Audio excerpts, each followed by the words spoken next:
The house that karma built. They say that the walls of a house hold the memories of everyone who lived there. If that's true, then the house I just bought is screaming. My name is Leo.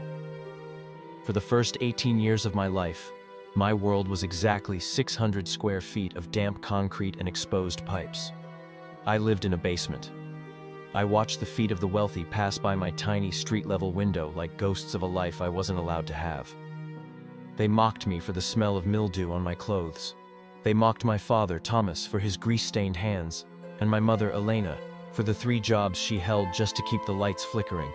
But there was one person who didn't just mock me. He tried to break me. Marcus Sterling, a boy who was born into a mansion and believed that gave him the right to treat the world like his footstool. Leo. Today, I'm standing in the foyer of Marcus's childhood home, the Sterling estate. I'm not here to clean the floors or deliver a package. I'm here because the bank gave me the keys. I own his past. And Marcus? He's about to find out that when you spend your life looking down on people, you eventually forget how to look up. Leo. We lived in Unit B. To the outside world, it was a storage space. To us, it was home. My father, Thomas, worked the graveyard shift at a chemical processing plant. He would come home at 6 a.m., his skin gray with exhaustion, and sleep on a mattress that we had to prop up on cinder blocks because the floor was too cold.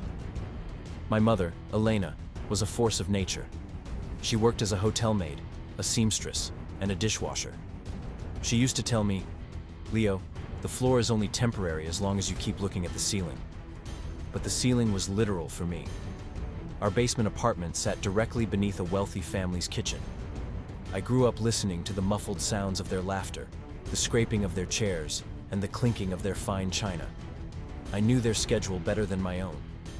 At 7 a.m., they had breakfast. At 8 p.m., they went to bed. Their comfort was the soundtrack to my poverty. The worst part wasn't the cold or the hunger. It was the poor man's scent. No matter how much my mother scrubbed, the basement smelled like old earth and laundry detergent that didn't quite do the job. That scent followed me to school. I remember my first day of middle school. I wore a pair of hand-me-down jeans that were 3 inches too short, and a shirt my mother had patched near the collar. I tried to be invisible. I sat in the back of the bus, staring out the window, hoping the world would just let me exist in peace. Then came Marcus. Marcus Sterling didn't walk. He swaggered. He was 12 years old and already wore a watch that cost more than my father made in a month. He sat 3 rows in front of me, surrounded by his court. 2 other boys named Kyle and Josh, who laughed at everything he said, as if their lives depended on it. Marcus turned around, his eyes locking onto my patched shirt. He didn't say anything at first. He just sniffed the air, a look of exaggerated disgust crossing his face. "Hey, Kyle," Marcus said, loud enough for the whole bus to hear. "Do you smell that? It smells like wet dirt and failure." The bus erupted. Kyle and Josh started miming gagging noises. I felt the blood rush to my face. I looked down at my shoes, my father's old work boots that were stuffed with newspaper to fit. "It's the basement kid," Marcus sneered. "Hey, Leo, did you crawl out from under a rock this morning, or is that just your natural habitat?" I didn't answer. I couldn't. My throat felt like it was full of glass. That was the day the hierarchy was established. Marcus was the king of the mountain, and I was the dirt the mountain was built on. But what Marcus didn't realize was that dirt is what you use to bury things. Leo. High school was a 4-year exercise in psychological warfare. Marcus Sterling had perfected the art of the public execution. He didn't just bully, he performed. One of his favorite games was what he called the charity auction. It happened once a month. Marcus would corner me in the cafeteria, usually when I was eating one of the homemade sandwiches my mother made. Thick crusts of bread with nothing but a thin layer of lard and salt. Marcus would signal Kyle and Josh. They would grab my backpack and dump its contents onto the table. My tattered notebooks, my pens held together with tape, my library books.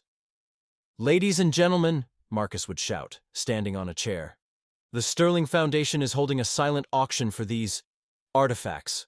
What am I bid for a notebook that smells like a damp cellar? Do I hear a nickel? No? How about a penny? Come on. Surely someone wants to help the charity case. The cafeteria would roar with laughter. Even the teachers, like Mrs. Higgins, would just look the other way. Marcus's father, Mr. Sterling, was a major donor to the school's athletic program, to the admin. Marcus wasn't a bully. He was a spirited young leader. I remember one afternoon in the dead of winter. It was -10 degrees outside. My father's old truck had broken down, so I had to walk the 3 miles home. Marcus pulled up next to me in his brand new silver BMW, a birthday gift.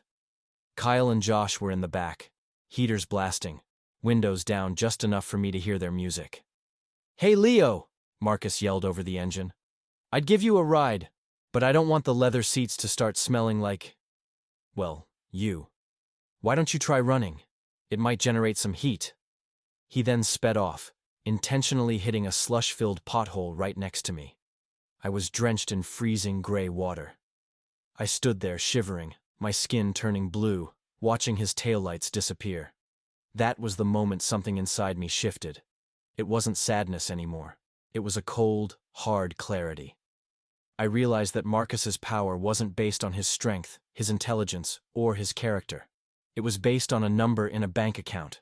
And if money were the only thing that made him a king, then all I had to do was become the person who controlled the money. I walked the rest of the way home, not feeling the cold. I went straight to our tiny kitchen table, pulled out a damp notebook, and wrote down one word: leverage. I started working. Not just for my parents, but for myself. I got a job at a local grocery store as a bagger. Then I got a second job cleaning the floors of a real estate office at night. While I swept the floors of Vanguard Realty, I didn't just look at the tiles. I looked at the listings on the walls. I read the brochures on how to build equity. I listened to the agents talk about distressed properties and market cycles. I was 17, and while Marcus was planning his prom after-party, I was learning how to read a balance sheet. The next 7 years were a blur of caffeine and construction dust. I got into the state university on a full scholarship for business. While my peers were joined fraternities and went on spring break trips to Cancun, I was working 60 hours a week. I worked for a man named Big Joe at a construction supply warehouse. Big Joe was a hard man, but he was fair. He saw me studying real estate textbooks during my lunch breaks and started teaching me the basics of the trade. "Leo," he'd say, his voice like gravel, "the world is full of people who want to own things, but the people who get rich are the ones who know how to fix things. Buy the junk no one else wants, make it shine, and sell it to the people who were too lazy to do the work." By the time I was 23, I had saved $35,000. I lived on ramen and tap water. I drove a car that I'd literally found in a scrapyard and rebuilt myself. My friends, the few I had, called me the ghost because I was never at the parties. Then, I bought my first property. It was a total loss duplex in a neighborhood that most people wouldn't drive through with their doors unlocked. I moved into the side that had the fewest holes in the roof.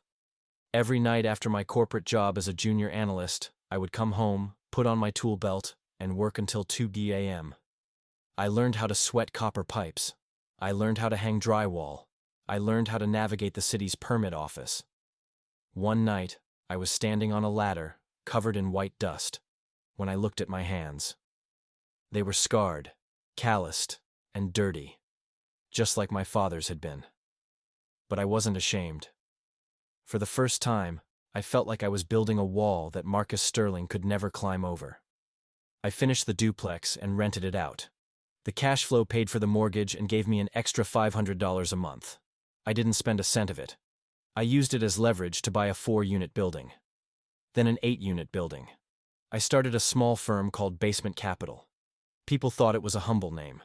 They didn't know it was a reminder of where I'd come from. By my late 20s, the real estate market was beginning to bubble. I saw the signs that Big Joe had warned me about. People were over-leveraging, buying houses they couldn't afford with money they didn't have. Marcus's family, the Sterlings, were at the top of that bubble. They were flipping luxury condos and taking out massive loans to fund their extravagant lifestyle. I stayed quiet. I sold off my high-risk properties and moved my money into cash and gold. I waited. Because I knew that when a bubble pops, the people in the penthouses hit the ground the hardest. The crash of 2024 was brutal. It wiped out fortunes overnight. I watched from the sidelines as the titans of industry were reduced to begging for bailouts. One afternoon, I was sitting in my office, a sleek, glass-walled space in the city center, when my lead acquisitions agent, Sarah, walked in. She dropped a folder on my desk. "You're going to want to see this one, Leo," she said. "It's a judicial foreclosure. The bank is moving. Charges. It's a trophy property." I opened the folder. My heart did a slow, heavy roll in my chest. 1422 Ridgewood Drive. The Sterling Estate. The photos showed the grand iron gates, the sweeping driveway, and the massive stone lions that guarded the entrance. This was the house Marcus had bragged about every day of high school. This was the house where he'd hosted the parties I was too poor to attend. I read the file. Mr. Sterling hadn't just made bad investments. He'd been running a sophisticated Ponzi scheme, using new investor money to pay off old debts while keeping up the appearance of wealth. When the market crashed, the music stopped. The feds moved in, the assets were frozen, and the Sterling empire vanished like smoke. "What's the starting bid?" I asked. My voice was steady, but my heart was racing. "They're looking for a quick sale to satisfy the primary creditors," Sarah replied. $2.4 million. It's worth at least $5. "Buy it," I said. "Don't you want to do a walkthrough first?" "No," I said, leaning back in my chair. "I've been doing a walkthrough of that house in my head for 15 years. The auction was a quiet affair in a sterile government building. There were no cameras, no champagne, just a few guys in suits looking for a bargain. When the gavel hit the desk and the auctioneer said, "Sold to Basement Capital," I didn't feel a rush of adrenaline. I felt a profound sense of justice. I spent the next week preparing. I didn't want to just own the house. I wanted to see the transition. I called the locksmith, Old Man Miller, and told him to meet me at the property at noon on Tuesday. I drove to Ridgewood Drive in my black SUV. As I pulled up to the gates, I saw a moving truck parked in the circle. It wasn't one of the big, professional white-glove services. It was a battered U-Haul rental. The mighty Sterlings were moving themselves out. I stepped out of the car. The air smelled like jasmine and expensive mulch. It was a far cry from the damp basement of my youth. I saw him immediately. Marcus was by the back of the truck, struggling to lift a heavy wooden crate. He was sweating, his face flushed a deep, angry red. He was wearing a designer polo shirt that was stained with grease, and his expensive loafers were scuffed. He looked up and saw me. He didn't recognize me at first. To him, I was just another suit from the bank. "The bank said we had until 5, Marcus shouted, his voice cracking with a mix of exhaustion and ego. "We're going as fast as we can.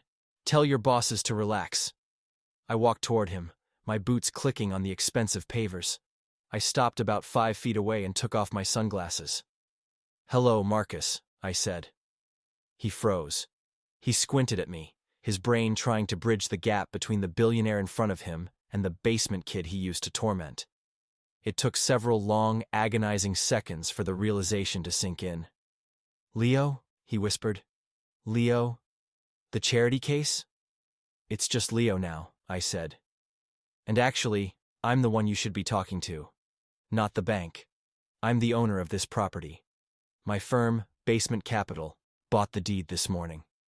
Marcus dropped the corner of the crate. It hit the pavement with a loud thud, and I heard the sound of glass breaking inside. He didn't even notice. "You?" he stammered. "How?" "My father.